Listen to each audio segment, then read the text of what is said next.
এইটুকু কথা দিতে পারি, একটা সবজি আর যদি ভাত থাকে তাহলে আর কোনো কিছুরই দরকার পড়বে না। তার জন্য ফুলকপি, আলু, গাজর, পেঁয়াজকলি, পেঁয়াজ, কাঁচা লঙ্কা নিয়ে নিয়েছি। বাদবাকি যদি ক্যাপসিকাম, বিনস, মটরশুঁটি থাকে সেগুলোও কিন্তু নিতে পারেন। এবার আলুর খোসা ছাড়িয়ে নিচ্ছি, গাজরেরও খোসা ছাড়িয়ে নেব। আলু গাজরের খোসা ছাড়ানোর পর ছোট ছোট টুকরো করে কেটে নেব। আমি আজকে কি রান্না করছি সেটা দেখতে দেখতেই বুঝতে পারবেন। খুবই সিম্পল রান্না, সবাই করে থাকে। ফুলকপিগুলো ছোট ছোট টুকরো করে কেটে নিলাম। এবার আলু কেটে নেব। আলুগুলো ছোট ছোট টুকরো করে কেটে নিচ্ছি। বেশি মোটাও রাখবো না, আবার একদম পাতলাও করব না। সব আলুগুলো কাটার পর গাজরগুলোও আলুর মতো করে ছোট ছোট চৌকো চৌকো করে কেটে নেব।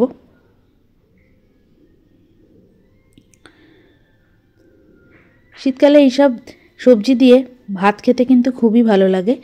আর যদি বাসি ভাত হয় কিংবা দুপুরের ভাত রাতে বেঁচে গেল, সেই ভাত দিয়েও কিন্তু এই রান্নাটা করতে পারেন।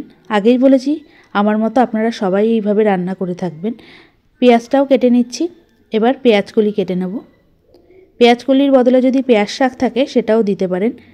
অনেকে এর মধ্যে ডিম দেয়, আমি আজকে ডিম দেবো না, কারণ ডিম দিয়ে আমার খেতে ভালো লাগে না, তাই জন্য আর ডিম দিলাম না। পেঁয়াজকলি কাটার পর এখানে রসুন নিয়েছি, বড় রসুনের কোয়া, তাই জন্য বেশি পরিমাণ নিইনি, 5 থেকে 6 কোয়া নিয়েছি। এবার রসুনের খোসাগুলো ছাড়িয়ে নিচ্ছি। সব সবজি কাটার পর ভালো করে ধুয়ে নিয়েছি। এবার ফ্রাইং প্যানে দিয়ে দেব পরিমাণ অনুযায়ী সাদা তেল। তেল গরম হয়ে গেছে, প্রথমেই দিয়ে দেব রসুনের কোয়াগুলো। রসুনের কোয়াগুলো তেলে পড়ার সাথে সাথেই কেমন ফাটতে শুরু করে দিয়েছে। রসুনের কোয়াগুলো দিয়ে হালকা লাল করে ভেজে নিচ্ছি। লাল করে ভাজা হয়ে গেছে। এবার এর মধ্যে সমস্ত রকম সবজিগুলো দিয়ে দিচ্ছি।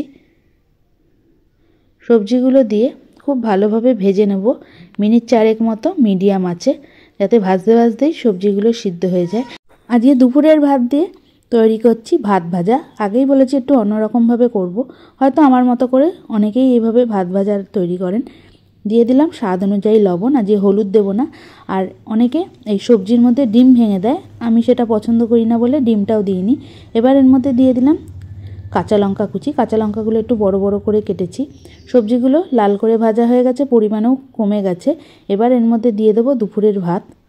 দুপুরের ভাত দিয়ে খুব ভালোভাবে মিশিয়ে নেব। চাইলে আপনারা এর মধ্যে বাদামও দিতে পারেন, কারি পাতা ফোড়নও দিতে পারেন, কিন্তু রাত হয়ে গেছে, কারি পাতা আর গাছ থেকে তোলা যায়নি, তাই আমি কারি পাতা দিইনি, আর রাত হয়েছে বলে বাদামটাও দিইনি।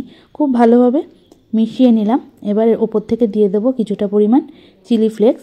চিলি ফ্লেক্সটা দিয়ে আরও কিছুক্ষণ মতো মিশিয়ে আমি গ্যাস বন্ধ করে দিচ্ছি। এবার একটা প্লেটে ঢেলে নেব। তাহলে তৈরি হয়ে গেল সবজি ভাত। আশা করছি রেসিপিটা আপনাদের ভালো লাগলো।